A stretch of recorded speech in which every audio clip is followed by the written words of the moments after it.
Viewer discretion is advised. I think now that I've got a few subjects laid to rest, I'm going to relax and watch a bit of YouTube. Oh, I see Hatman's got a COTM award out. I think I better tune in. So let's get down to business, shall we? Because this might take a while.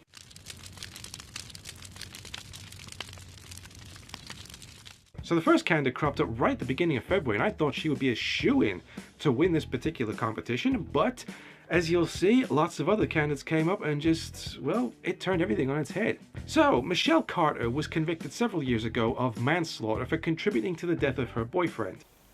Yeah, she's an evil bitch. I'm not surprised she's on that list.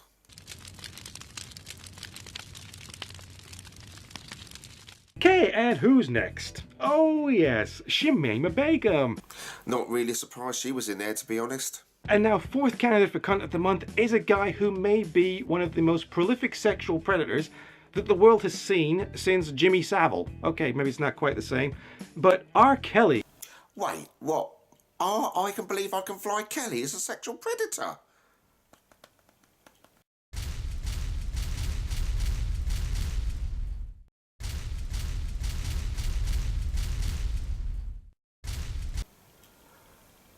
I better do something about this. Hello, I'm Mr. G, and welcome back to another one of my videos. It seems R. Kelly is in a lot of hot water at the moment over sexually assaulting 4 females, 3 of them being underage at the time of the assaults. Now, normally I wouldn't like to touch this kind of subject, but I felt I needed to say something on this because that guy is 100% a scumbag.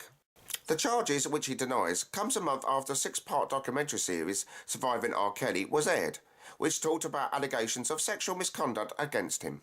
The story goes back to the 1990s at the start of his career, with many people talking about his predatory pursuits of teenage girls. Let's take a look at the history of some of these alleged assaults. 1994, marries Aaliyah. R. Kelly, then 27, marries 15-year-old singer Aaliyah in a secret ceremony in Chicago. It was later discovered that Aaliyah had lied on her wedding certificate she was 18. Now, there's no way R. Kelly didn't know her real age at the time. Their marriage was annulled in 1995. Aaliyah had always tried to dodge the question about that time, and R. Kelly had never spoken about it either, since she was killed in a plane crash in 2001. She was omitted from his autobiography with an author's note that certain episodes could not be included for complicated reasons. 1996, sued for emotional distress. Tiffany Hawkins sues R. Kelly for personal injuries and emotional stress during their 3-year relationship. In court documents, she said she was 15 when she started having sex with Kelly in 1991. Their relationship ended 3 years later when she turned 18. Now, why he was never charged at the time beggars belief, because she would have been under oath when given evidence over this. Sued in 2001 and 2002. Tracy Sampson and Patrice Jones accused of starting separate cases, both saying he induced them into underage sexual relationship. Both cases were settled out of court. June 2002. Kelly is charged with 21 counts of making child pornography. The police accused him of videotaping each of these acts and enticing a minor in them. All of the charges related to one girl born in 1984. It took 6 years for the case to come to court. The jury eventually concluded they could not prove that the girl was a minor, and Kelly was found not guilty on all counts. 2002 to 2004. Kelly is charged with a further 12 counts of making child pornography in Florida.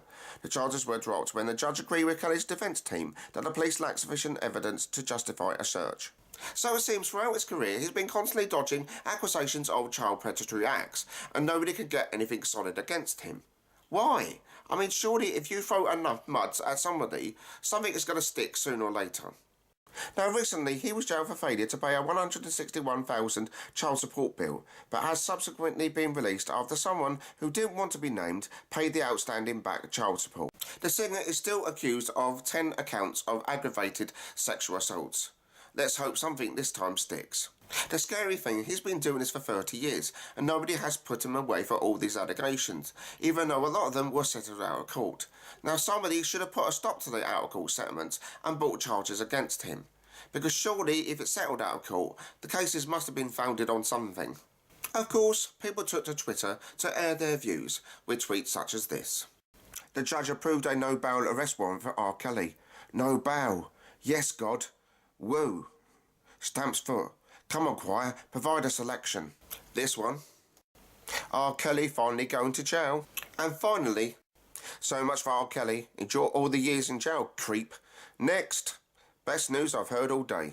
Kelly once again claimed he was innocent. He said in an interview with Gayle King of CBS that all his accusers were lying about him.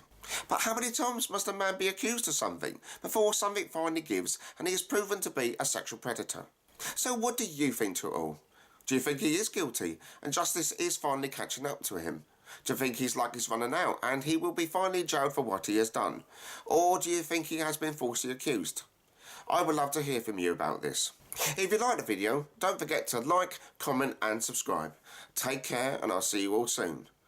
Bye for now.